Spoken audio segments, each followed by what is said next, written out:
Imaginemos por um momento uma imagem, sabe? Daquelas que ficam gravadas na memória coletiva. Aquelas bem marcantes mesmo. Exato, bem marcantes. Uma figura solitária.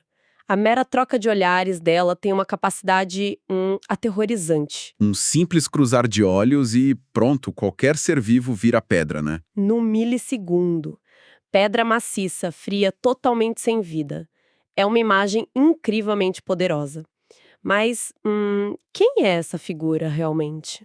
Quando a gente olha pra Medusa, o que a gente tá vendo de fato? Pois é, estamos diante de um monstro impiedoso que precisa ser abatido, ou tipo de uma vítima trágica de circunstâncias terríveis. Ou até de um ícone deslumbrante que estampa bolsas de luxo pelo mundo afora, sabe? Sim, ou talvez um escudo literal de sobrevivência cravado na pele de milhões de pessoas hoje em dia. É muito doido pensar nisso. Essa é a grande charada, porque a mesma imagem, o mesmo rosto, com cabelos de serpente carrega interpretações que, à primeira vista, parecem absolutamente impossíveis de coexistir. Como o pavor extremo e a alta costura habitam o mesmo símbolo, né? Exatamente.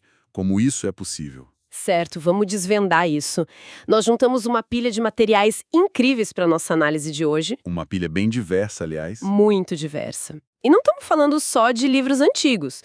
Temos desde discussões super calorosas em fóruns sobre clássicos da antiguidade, até teses de psicanálise. Sim, e literatura sobre a Sylvia Plath também. Isso. E passa também por análises acadêmicas do logotipo da Versace, uma crítica literária sobre a poeta Ana Martins Marques e artigos super recentes sobre a cultura contemporânea da tatuagem. É um conjunto de informações incrivelmente rico. Demais. E a missão desse nosso mergulho profundo é justamente desvendar a metamorfose desse mito da Medusa. Entender como uma única figura mitológica muda drasticamente, sabe? Dependendo, claro, de quem tem o poder de contar a história. Exatamente. Especialmente quem tem a caneta na mão, né? Porque o poder da narrativa é um negócio avassalador. Principalmente com mitos. Eles não são só contos de fadas. Eles moldam como uma cultura enxerga a culpa, o poder e, de forma muito clara aqui, as mulheres. Sim. E para entender a Medusa que a gente vê hoje nas roupas e nas tatuagens, a gente precisa voltar ao ponto de partida, lá na Grécia Antiga. Onde tudo começou. Ou onde a gente acha que começou. Pois é. A primeira grande surpresa da pesquisa é que o tal mito original simplesmente não é uma história única, é um terreno cheio de contradições. Totalmente. Num daqueles fóruns que analisamos, o pessoal trouxe uma discrepância cronológica que muda tudo. Na Teogonia de Hesíodo, escrita lá por 700 a.C., a Medusa já nasce como um monstro. Ela é mortal, diferente das irmãs, mas já é um monstro. E a história relata que ela se deita voluntariamente com Poseidon num, e eu cito, prado macio entre flores da primavera. O que é bizarro, né? Uma cena super pacífica e bucólica por uma figura que a gente acha tão aterrorizante. Essa é a base grega. Mas a reviravolta acontece quando a gente avança no tempo e muda de cultura. Sim, uns 700 anos depois. Por volta do ano 8 depois de Cristo. Em Roma, né? O poeta Ovídio escreve as Metamorfoses e a história vira de cabeça para baixo. Completamente. Na versão dele, a Medusa não nasce monstro. Ela é descrita como uma sacerdotisa belíssima do Templo de Atena. E muito casta, segundo as fontes. A tragédia toda acontece quando ela é estuprada por Poseidon, dentro desse templo. E a consequência disso é o que choca. Atena pune a vítima. Ela transforma os cabelos da Medusa num ninho de serpentes e dá aquele olhar que petrifica. Olha, a gente tem que parar um segundo para pensar nisso. Um motor romano 7 séculos depois alterou a narrativa de uma forma tão bruta. O que levanta uma suspeita enorme, concorda? Muito. Se um poeta pode reescrever uma relação num prado primaveril como um abuso seguido de punição divina, quantos dos nossos mitos não são só, tipo, reescritas históricas com agendas diferentes? O que é fascinante aqui é como a versão de Ovídio apresenta um dos primeiros exemplos documentados de culpabilização da vítima. Nossa, sim, fica muito evidente. É um registro histórico claro de como aquela sociedade lidava com a violência. E o fórum levanta um debate ótimo sobre essa maldição de Atena. Porque, por um lado, a leitura mais direta é que foi uma punição misógina e injusta contra quem já tinha sofrido uma violência terrível, né? Exato. O agressor sai ileso e a vítima leva a culpa. Mas as fontes mostram que o debate não para por aí. Tem um outro lado dessa interpretação. Tem sim. Alguns acadêmicos argumentam que a maldição pode ser vista como uma forma extrema de empoderamento e proteção. Como assim, proteção? Ela virou um monstro? Pense na mecânica da maldição. Com as cobras e o olhar que petrifica ameaças, Atena garantiu que nenhum homem ou deus pudesse se aproximar para abusar dela de novo. Uau! Quer dizer, a monstruosidade vira uma armadura. Exatamente. É uma armadura intransponível. Ela perde a vida normal, sim, mas ganha invulnerabilidade contra o toque não consentido. Gente, isso tira o chão. É uma mudança de perspectiva gigante.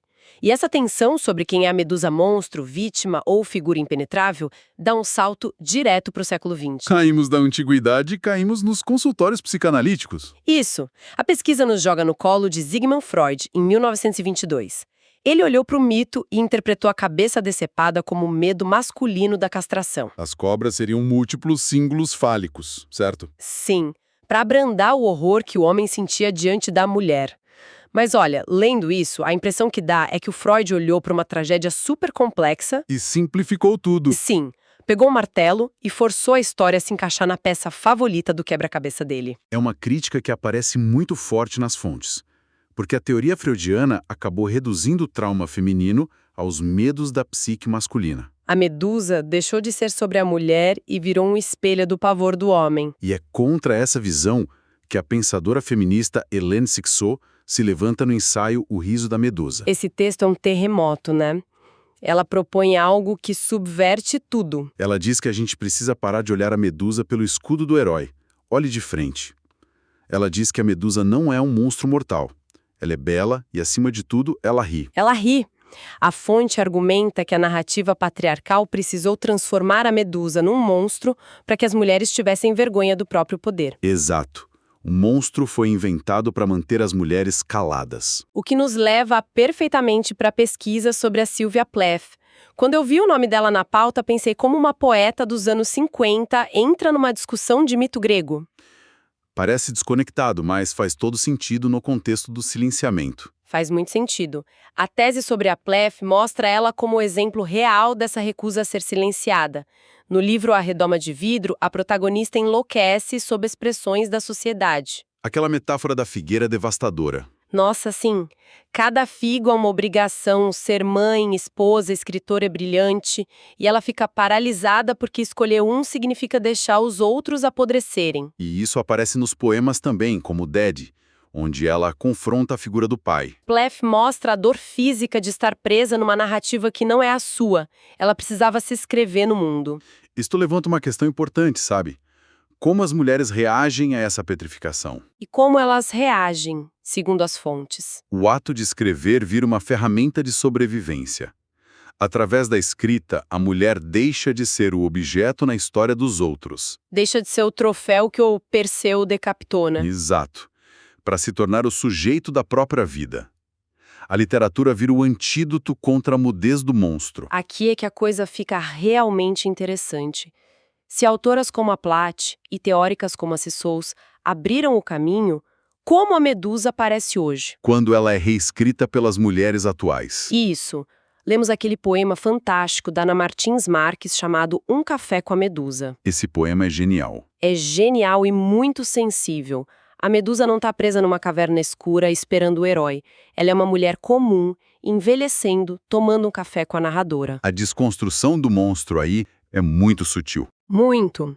As cobras na cabeça traduzem línguas, não atacam. Os cabelos viraram algas marinhas dançando lentamente. E ela ajeita as asas na cadeira do café. É uma imagem muito banal, mas poderosa. E aquele escudo do Perseu que causou a morte dela no mito antigo, no poema vira só um reflexo do cansaço da velhice. Desloca totalmente a visão de rivalidade para uma de cumplicidade, de sororidade. Duas mulheres tomando café. Mas Isso me faz pensar em uma coisa. Colocar a Medusa numa situação tão do cotidiano, ou fazendo um gancho com aquele outro artigo da Versace, O do logotipo da grife, certo? sim, colocar ela estampando uma bolsa de luxo não seria, no fundo, o ato supremo de desarmar o mito? Transformar o monstro numa aliada do dia a dia ou em luxo puro? É uma leitura muito afiada que as fontes confirmam.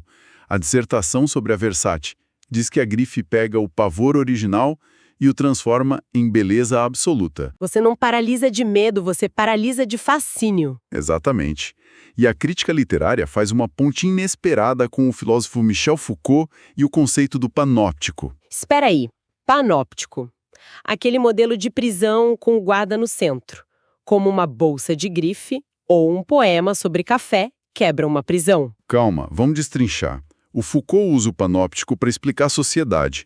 Quem está na cela nunca sabe se o guarda está olhando, então se comporta bem o tempo todo. A pessoa vigia a si mesma. Isso. E as fontes sugerem que os corpos femininos vivem nesse panóptico social, uma constante vigilância, sendo julgadas se não seguirem padrões estritos de beleza, de juventude. Ah, entendi. Então, quando o poema da Ana Martins Marques humaniza a Medusa, deixando ela envelhecer, tomando café, Ela desliga a torre do guarda. A Medusa que aceita o envelhecimento não está mais tentando agradar o olhar de ninguém. ela tá livre das expectativas. É a quebra da redoma de vidro de novo. Nossa, faz todo sentido. E o mais impactante é que essa ressignificação não está só em livros ou nas passarelas de Milão.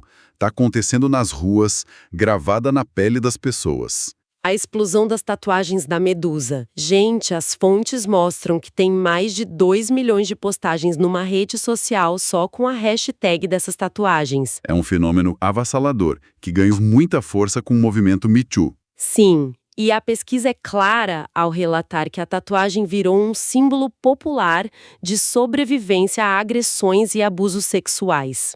Os dados relatados no material são perturbadores.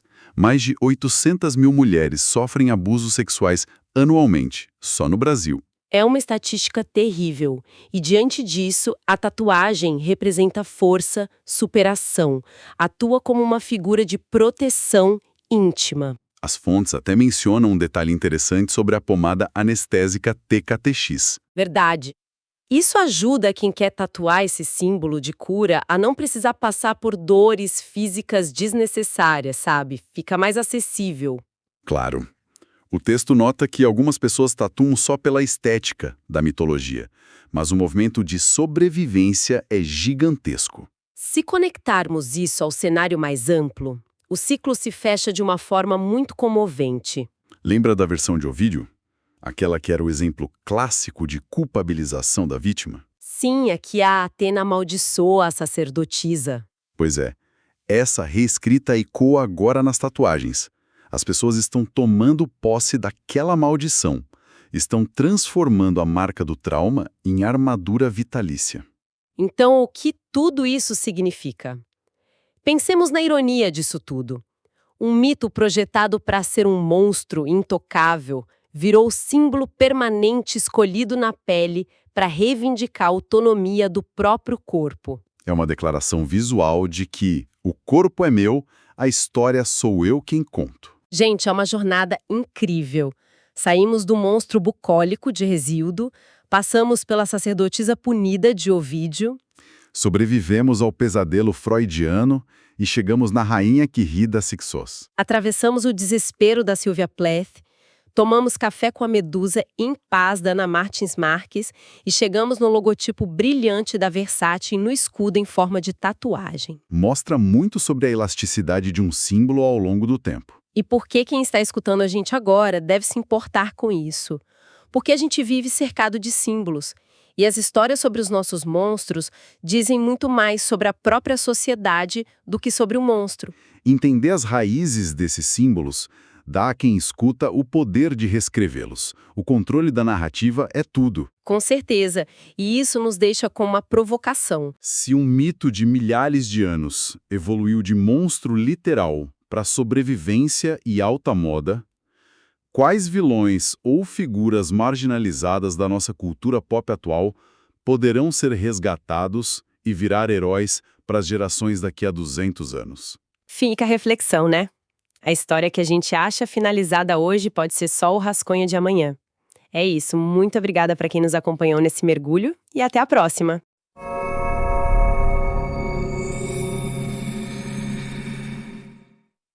Oi, eu sou a Lela e quero agradecer a todos que acompanharam o podcast Conexão Neural. Obrigada por estarem com a gente. Material de estudo, cartões interativos, infográficos, mapa mental e dicas está disponível nos links da descrição. Deixa nos comentários os temas que você quer ouvir no próximo Conexão Neural. Deixa um alôzinho pro Macedo e para mim nos comentários. Boa noite. Amanhã estaremos aqui esperando por vocês. Tchau. Te amo, Macedo.